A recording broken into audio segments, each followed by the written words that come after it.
Industry में हर साल, हमारी इंडस्ट्री में हर साल अनगिनत लड़कियां लॉन्च होती हैं, लेकिन वो टिक नहीं पाती हैं क्योंकि आप टैलेंट को मौका नहीं दे रहे हैं, वो लोग कुछ और चीज़ को मौका दे रहे हैं। ठीक है, अभी एक एक्टर का एक स्टेटमेंट आया था कुछ साल पहले, 1-2 साल पहले, कि कोई भी न्यू लड़की चलेगी फिल्म में, लेकिन जो इंडस्ट्री में लड़कियां वो नहीं चलेंगी। और ऐसे कई एक्टर हैं हमारी इंडस्ट्री में अभी जो सिर्फ ग्रुप बना के काम करते हैं। ये इनफैक्ट डायरेक्टर, इनफैक्ट डिस्ट्रीब्यूटर्स, इन लोगों को समझ में नहीं आता ये लोग चाहते क्या हैं। ये लोग सिर्फ अपना एन्जॉयमेंट चाहते हैं या फिर इंडस्ट्री के लिए कुछ करना चाहते हैं, मुझे समझ में नहीं आता है। डिस्ट्रीब्यूटर अगर फिल्म बनाएगा तो भैया ई है होई, एक्टर बोलेगा ई ना होई, ई होई तभी फिल्म बनी। तो ये सब क्या है यार? पब्लिक के लिए फिल्म बना रहे हो कि अपने लिए बना रहे हो? क्या कास्टिंग काउच है? देखिए, कास्टिंग काउच हर जगह है, लेकिन इससे निपटने का तरीका भी है। मुझे लगता है कि अभी इतनी एजुकेटेड तो हमारी इंडस्ट्री हो गई है कि यहाँ पर कोई ज़बरदस्ती नहीं करता है कि वो फिल्मों की तरह कमरे में धक्का दिया और उसके ऊपर जंप कर लिया, ये नहीं होता है। ये मेरी म्यूचुअल अंडरस्टैंडिंग के साथ होता है कि कुछ लोगों को करना है, कुछ लोगों को नहीं करना है। जिन लोगों को बहुत जल्दी ऊपर जाना है वो शायद उसे चुनते हैं, और जब वहाँ पर उन्हें कामयाबी नहीं मिलती है तो वो लोग उसका हल्ला करते हैं। आपने कहा कि एक वक्त था, और जब मैं उस वक्त की बात करता हूँ तो मुझे 3 लोग याद आते हैं, मनोज तिवारी, रवि किशन और निरहुआ के साथ काम करने के लिए मना करा। इन लोगों ने तब मेरे साथ काम किया जब मैं कुछ ऑलरेडी हो चुकी थी। End of the conclusion is कि जब आप कुछ जैसे दिनेश जी के साथ मैंने फिल्म की, दिनेश जी के साथ मेरी अभी तक ना सोलो बहुत ज़्यादा फिल्में नहीं आई। निरहुआ और मैंने वही फिल्में की जिसमें वो उनके अपोजिट कोई और हीरोइन, मेरे अपोजिट कोई और हीरो। ऐसा सोलो हमने कभी नहीं किया। रवि किशन जी के साथ मेरी जोड़ी ऑलरेडी हिट है। रवि जी के साथ भी फिल्म मैंने तब की जब मैं ऑलरेडी एक बहुत नाम कमा चुकी थी। मेरे उस वक्त मेरे साथ कोई नहीं। और इवन मनोज तिवारी जी, ससुरा बड़ा पैसा वाला हिट देने के बाद मनोज जी अपनी फिल्मों में सिर्फ हिंदी की एक्ट्रेसेस ढूंढ रहे थे, वरना ये पॉसिबल है कि हिस्ट्रिकल फिल्म हो और उस एक्ट्रेस और एक्टर ने सिर्फ 3 फिल्में की हों साथ में। और मैं तो बिल्कुल नहीं थी। तो मुझे लगता था कि ओके, मेरे अंदर बहुत प्रॉब्लम्स हैं, मुझे तो अच्छी बात है। ये जब चीज़ें हुई तो मैंने अपने आप पर काम किया, मैंने इसे चैलेंज की तरह लिया। जैसे मेरे साथ तो नहीं हुआ कभी, क्योंकि मुझे पहला ब्रेक ही दिया था, वो बहुत ऐसे मिल गया था। मुझे ऐसी ही फिल्म मिल गई थी कि तुम्हें एक्टिंग आती है? मैंने कहा आती है। कर लोगी? हाँ कर लूँगी। ओके, फिर नटराज में बुलाया, 2-3 स्टेप दिए, मैंने किया। बोला तुमको इस फिल्म में हीरोइन ले रहे हैं। बोले कौन सी पिक्चर है? बोले भोजपुरी। मैंने कहा ओह, हीरो कौन है? तो उसमें मनोज तिवारी जी थे। तो ऐसी फिल्म मिल गई थी मुझे। तो मेरे साथ नहीं हुआ, लेकिन मैं इतना ही कहना चाहूँगी, जैसे सुशांत का भी केस है, सुशांत के अलावा ऐसे कई एक्टर हैं जिन्होंने सुसाइड किया है। सुसाइड इंसान तब करता है जब वो हर तरफ से निराश हो जाता है और अकेला हो जाता है। तो मैं इतना ही कहना चाहूँगी, जो न्यू कमर्स हैं, उनके माता पिता, अगर आपके बच्चे चाहते हैं कि वो एक्टिंग करें, मुंबई में आए, तो प्लीज़ कोई एक पेरेंट्स उनके साथ ज़रूर यहाँ पर आए, वो सबसे बड़ा सपोर्ट होगा। सुशांत के जाने का एक झटका सा लगा जब मेरे मैनेजर ने मुझे न्यूज़ भेजी, तो मैंने उसे कहा कि क्या मजाक कर रहे हो इस तरह का? उसने बोला नहीं, दिस इज़ रियल। और मैंने जब न्यूज़ शुरू की, मैं बता नहीं सकती हूँ कि वो होता ना कि हाँ ऐसे वाला कुछ, हाँ वैसा कुछ हो गया। ऐसा लगा कि क्या सुन रही हूँ मैं, ये जो क्या है, ये यकीन नहीं हुआ। मैं 4-5 दिन तक मैं काफ़ी परेशान रही, काफ़ी स्ट्रेस में रही। और उसके बाद एक्चुअली उन्होंने सुसाइड किया, उसके बाद जो रीज़न्स निकले, जो नाम आने लगे सामने, फिर कंगना का फिर बयान आया। मैंने चूँकि सपोर्ट किया कंगना को पूरी तरह से, क्योंकि मुझे लगता है कि सारे लोग, जितनी हमारी इंडिया के जितने भी लोग हैं, पब्लिक है या जो एक्टर हैं, एक्ट्रेसेस हैं, जो बोल रही हैं, वो सब लोग ना सुशांत से कहीं ना कहीं खुद को रिलेट करते हैं। क्योंकि इस तरह का नेपोटिज्म सबके साथ होता है, कहीं ना कहीं आपके साथ भी, आपके फील्ड में भी होता है, हमारे साथ भी होता है। इस वजह से ज़्यादा कनेक्ट हो गए सुशांत से। मैं रोई भी, मैंने कुछ दिनों तक किसी से बात नहीं की, किसी फ्रेंड से या किसी से, लेकिन फिर लगा कि नहीं, मेरी मॉम ने समझाया कि इतना ज़्यादा मत सोचो, खुद को डिप्रेस मत करो। बट इट्स रियली सैड, बहुत बुरा हुआ। अगर सच में सुशांत ने डिप्रेशन में आके किया है, तो डेफिनेटली कंगना कहीं ना कहीं सही है। और देखिए कंगना सही है एक तरफ, क्योंकि मैं भी एक एक्ट्रेस हूँ और मैंने भी बहुत लंबी जर्नी तय की है इंडस्ट्री में। ठीक है, मैं बॉलीवुड से नहीं हूँ, मैं भोजपुरी से हूँ, लेकिन ये जो होता है ना, ये हर इंडस्ट्री में होता है। तो कंगना ने कहीं ना कहीं झेला है, इसलिए वो बोल रही है, उसका एक्सपीरियंस है, वो बोल रही हैं, और ये होता है, इज़ वेरी जेन्युइन। आपकी अगर मैं बात करूं रानी, आपने जैसे बताया कि आप भी उस दौर से गुजरी हैं, थोड़ा सा मैं आपसे जानना चाहूँगा, रानी चटर्जी अपना एक नाम, अपनी एक मकाम, अपनी एक पहचान बनाने में कितना वक्त लगा और कहाँ से शुरू किया? मैं बताना चाहूँगी मेरे बारे में। मेरी पहली फिल्म आई थी 2004 में, ससुरा बड़ा पैसा वाला, विथ मनोज तिवारी। उसके बाद मैं बहुत नई थी और बहुत कम एज की थी, इंडस्ट्री का बिल्कुल नॉलेज नहीं था। वो फिल्म हिस्ट्रिकल फिल्म है हमारी इंडस्ट्री की।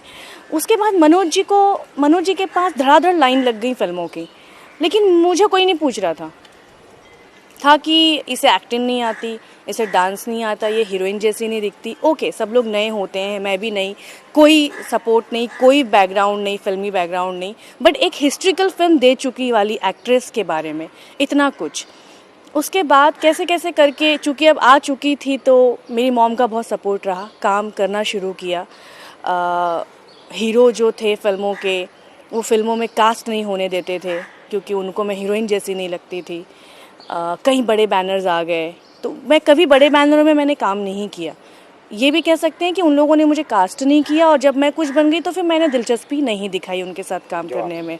हाँ, जो होता है स्टार्टिंग में बड़ा होता था कि यार इतनी बड़ी फिल्म में मुझे कास्ट नहीं किया। कई बार ऐसा हुआ कि बोला गया कि तुम हो फिल्म में, लेकिन किसी और हीरोइन के साथ शूटिंग शुरू हो गई और मुझे पता भी नहीं चला। तो ये स्टार्टिंग डेज में मेरे साथ काफ़ी हुआ। और एक टाइम ऐसा आया कि जो स्टार हीरो रहे हमारी इंडस्ट्री के, उनको वो मेरे साथ फिल्म नहीं करते थे, क्योंकि मुझे ऐसा फील होता है, जो मुझे लोग बोलते हैं कि दो सुपरस्टार एक फिल्म में कैसे होंगे। क्योंकि मेरा अपना एक स्टारडम रहा। एक टाइम ऐसा आया कि मेरे पास ये था कि मैं अगर एक्टरों के साथ फिल्म नहीं करूँगी तो मैं करूँगी क्या। अगर ये एक्टर मुझे फिल्मों में मेरे साथ काम नहीं करेंगे, उनकी अपनी चॉइस होती थी। फिर आई डिसाइड कि चलो स्क्रिप्ट पर काम किया जाए, ना कि स्टार को इम्पोर्टेंस दी जाए। मैंने स्क्रिप्ट पे काम करना शुरू किया और मैं क्लिक हो गई। मीन्स लाइक वुमेन ओरिएंटेड फिल्में स्टार्ट हो गई, और मैंने अनगिनत, मुझे लगता है कि 50 से ज़्यादा एक्टरों को मैंने डेब्यू कराया मेरी फिल्म से, क्योंकि मैं समझती हूँ नया कलाकार का एक डेब्यू उनके लिए कितनी बड़ी बात होती है। तो 50 से ज़्यादा लोगों को मैंने डेब्यू कराया। तो इस तरह से मैंने अपना एक स्टैंड ले लिया, लेकिन होता तो सबके साथ है। उसके बाद कई एक्टर की मेरे साथ फिल्म कीजिए। और एक चीज़ होती थी कि जो एक्टर मेरे साथ लॉन्च होते हैं, स्टार्टिंग में जब आते हैं तो उनको लगता है कि रानी चटर्जी के साथ लॉन्च होना चाहिए। लॉन्च होते हैं, उसके बाद जब वो स्टार बन जाते हैं तो उनकी अपनी चॉइस हो जाती है हीरोइन वाली, कि हमें तो ये हीरोइन चाहिए, हमें तो वो हीरोइन चाहिए।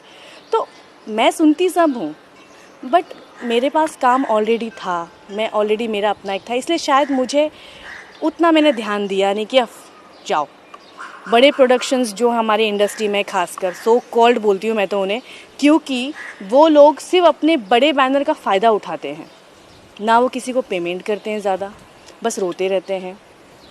सो मैं जब स्टार्टिंग में उन लोगों ने मुझे अवॉइड किया, तो जब मेरी बारी आई मैंने उन्हें अवॉइड किया। आप अपनी मेहनत इतनी जी जान से कीजिए कि आपको जब मौका मिले तो फिर छोड़ो मत। It's very simple. Starting days में जो मुझे बैड डांसर, इसकी शक्ल अच्छी नहीं है, ये हीरोइन नहीं दिखती है, इसे कपड़े पहनने का तरीका नहीं है, उसके बाद जब आपके पास सक्सेस आ जाती है ना, वाह you are a great dancer, what a stylish, क्या डायलॉग बोलती हो, हाय हाय, सक्सेस के साथ ही ना कॉम्प्लीमेंट्स चेंज हो जाते हैं। तो मैंने अपने आप पर काम किया और इसमें सबसे बड़ा सपोर्ट मेरी फैमिली का रहा। कई बार ऐसा भी हुआ है कि एक अवार्ड शोज़, मैं सबसे ज़्यादा फिल्में करने वाली एक्ट्रेस हूँ मेरी इंडस्ट्री की। आप भी अगर भोजपुरी की बात करेंगे तो सबसे पहला मेरा नाम आएगा एक्ट्रेसेस में। अवार्ड फंक्शंस में नहीं बुलाया जाता जल्दी, लेकिन किसी लड़की ने अगर टीवी में 2 एपिसोड भी किए हैं ना, और अगर वो उनकी स्पेशल है, तो वो अवार्ड में परफॉर्म करती नज़र आती है। मुझे प्रॉब्लम नहीं है, लेकिन मेरा सिर्फ ये कहना है, जो कंगना कह रही थी कि जो हम करते हैं जो हम करते हैं उसके लिए तो आप लोग हमें रिस्पेक्ट दो, उसके लिए तो हमें इज्जत मान सम्मान दो। बाकी तुम लोग को जो करना है करो, अपने फूफा दादी चाचा चचेरी जिसको लाना है जिसको भरना है भरो, बट हम जो अपने से कर रहे हैं आप उसको रिस्पेक्ट दो। यही कंगना का कहना था और ये मैं भी कहना चाहूँगी।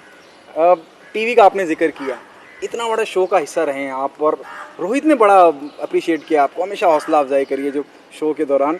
मतलब अभी आपने वो जिक्र किया कि टीवी में आपने कुछ भी किया, आप तो बहुत कुछ कर चुकी हैं। बिल्कुल बिल्कुल। How do you see this? मैं सबसे पहले कहना चाहूँगी कि मैं बहुत प्राउड फील करती हूँ कभी कभी, क्योंकि फिल्म टीवी या कहीं पर भी मैं अगर हूँ तो मैं अपने दम पर हूँ। इसके पीछे किसी भी गॉडफादर का कोई हाथ नहीं है। और ओके सॉरी, मैं बहुत खुश हूँ। मुझे ऑफ़र जब आया तो मुझे यकीन नहीं हुआ कि खतरों के खिलाड़ी के लिए मुझे चुना गया है। सबसे ज़्यादा एक्साइटमेंट तो रोहित सर से मिलने की ही थी, but he is so sweet, he is so nice, और उन्होंने बहुत कोऑपरेट किया। मुझे तो मैं थोड़ा जल्दी आउट हो गई वहाँ से, जबकि किसी को लगा नहीं था कि मैं इतनी जल्दी आउट हो जाऊँगी, मुझे भी नहीं लगा था, बट लेकिन फिर भी जितना प्यार दिया ना पूरी टीम ने, कलर्स एक्सीलेंट। वैसे काफ़ी लोग तुलना करते हैं, क्योंकि मैं भी यहाँ पर फिल्म इंडस्ट्री में वुमेन ओरिएंटेड फिल्मों से ही टिकी हूँ अभी तक। पिछले 10 सालों से मेरा करियर सिर्फ मेरे दम की फ़िल्मों पर ही चला है, जिसमें भी बहुत सारी प्रॉब्लम्स झेलनी पड़ी हैं मुझे। बस मे भी आप कह सकते हैं। आपने जैसे जिक्र किया कि बहुत सी लड़कियों को आपने मौका दिया, क्योंकि आपने वो सफ़र, वो संघर्ष देखा था, और आपने नहीं चाहा कि वो देखें, वो लड़कियां भी उस सब से गुजरे। बॉयज़, मैंने बहुत सारे लड़कों को एज अ हीरो लॉन्च किया है मेरे साथ। अच्छा, तो आप मानती हैं कि एक एक्ट्रेस होकर इतना सब कुछ सोच सकती है, जब मनोज तिवारी के कैलिबर के लोग वो इतना क्यों नहीं सोच पाते? और जब वो, मतलब आज तो खैर वो अलग राजनीति देखिए, वो में अभी चूंकि मेरे फ्रेंड हैं, मनोज जी मेरे दोस्त हैं, रवि जी भी मेरे दोस्त हैं, निरहुआ भी मेरे दोस्त हैं, मुझे लगता है कि वो लोग अपना कंफर्ट जोन सबसे पहले देखते हैं, और मैं अपना कंफर्ट जोन पहले नहीं देखती। मुझे लगता है कि नए टैलेंट को अगर मौका देना चाहिए तो मैं ज़रूर देती हूँ, लेकिन वो टैलेंटेड होना चाहिए। इंडस्ट्री में हर साल, हमारी इंडस्ट्री में हर साल अनगिनत लड़कियाँ लॉन्च होती हैं, लेकिन वो टिक नहीं पाती हैं, क्योंकि आप टैलेंट को मौका नहीं दे रहे हैं, वो लोग कुछ और चीज़ को मौका दे रहे हैं। ठीक है, अभी एक एक्टर का एक स्टेटमेंट आया था कुछ साल पहले, 1-2 साल पहले, कि कोई भी न्यू लड़की चलेगी फिल्म में, लेकिन जो इंडस्ट्री में लड़कियां वो नहीं चलेंगी। तो मैंने सोचा कि ये क्या बात है भाई, तो हम हीरोइनें भी बोल सकती हैं कि हमारे लिए यंग बॉयज़ लेकर आओ एक्टिंग के लिए, हम नहीं काम कर रहे भाई एजेंट्स के साथ, बुजुर्गों के साथ। सो ये कहने की बात है। तो इस तरह के स्टेटमेंट, ऐसे बेवकूफ़ी वाले स्टेटमेंट, हो सकता है कि आप मुझे बेबाक बोल सकते हैं। आखिरी बोल रहा हूँ मैं, सवाल आपसे पूछ रहा हूँ, जिस तरह का हो हल्ला मचा है सुशांत को लेके, सलमान को घसीटा जा रहा है, बिंग वुमेन है, जावेद अख्तर साहब हैं, करण जौहर हैं, सोनाक्षी ने ट्विटर छोड़ दिया। I don't know whether you are aware. I know she left the Twitter. Karan Johar को लेके दुनिया भर का आधे एक्टरों ने तो कमेंट सेक्शन भी ऑफ कर दिया। हाँ, ये भी पता है मुझे। तो रानी, आप मानती हैं कि जिस प्रेशर को लेके इतनी बगावत चल रही है कि ऐसे लोगों को इस तरह से प्रताड़ना ना दी जाए, अब आप भी कहीं ना कहीं जो सब कुछ चल रहा है, तो अब करण जौहर ही भगवान ना करे कहीं कुछ कर ले तो, या कोई और कुछ कर ले, ये मेंटली टॉर्चर तो होता है सोशल मीडिया के थ्रू। आज ही मैंने एक वीडियो भी पोस्ट किया है इसी के चलते। सुशांत को लेकर लोग इतनी ज़्यादा सीरियस और इतने ज़्यादा क्या बोलते हैं, पॉजिटिव हो गए हैं, और नो डाउट होना भी चाहिए। एक यंग सक्सेसफुल लड़का इस तरह की हरकत करता है तो डेफिनेटली कोई ना कोई रीज़न होगा, लेकिन जब तक पुलिस या फिर हमारा कानून नहीं बताता कि ये लोग शामिल हैं, तब तक कुछ भी कहना बुरा है। जैसे मेरी इंडस्ट्री के कुछ लोग हैं जो गंदे गंदे गाने बना रहे हैं इसके ऊपर, तो अब ऐसी सोच वालों को हम क्या कर सकते हैं? अरे कानून का इंतज़ार करो ना, उस पर कार्रवाई हो रही है। रही बात करण, तो करण ने तो कई बार खुद ही बोला है कि मैं अपनी फूफा की इसको दूँ, लॉन्च करूं, कि मैं चाची को इसको लॉन्च करूं, तो उसने खुद एक्सेप्ट किया है, तो वो भुगत रहे हैं। सलमान को लेके क्या? जहाँ तक सलमान खान की बात है, मुझे लगता है कि देखिए, कोई, जैसे मैंने कहा, कंफर्ट जोन हमारी इंडस्ट्री में भी है, उनका भी है कंफर्ट जोन, बट ये गलत है। टैलेंटेड लोगों को ज़रूर आगे बढ़ाना चाहिए, और आई थिंक मुझे लगता है कि इन सबको सोचना चाहिए इस बारे में। सुशांत के ही थ्रू आई थिंक आगे शायद चीज़ें सुधरें। खतरों का खिलाड़ी को लेकर ये कहा जा रहा है कि अक्षय और कटरीना कैफ आने वाले हैं। How excited you are? मैं बहुत एक्साइटेड हूँ। उस दिन बहुत सारी चीज़ें होने वाली हैं क्योंकि 3-4 महीने बाद मैं कैमरा देखूंगी, सारे एक्टरों से मिलूंगी, एक्शन कट सुनूंगी with Rohit Shetty and Akshay Kumar and Katrina Kaif.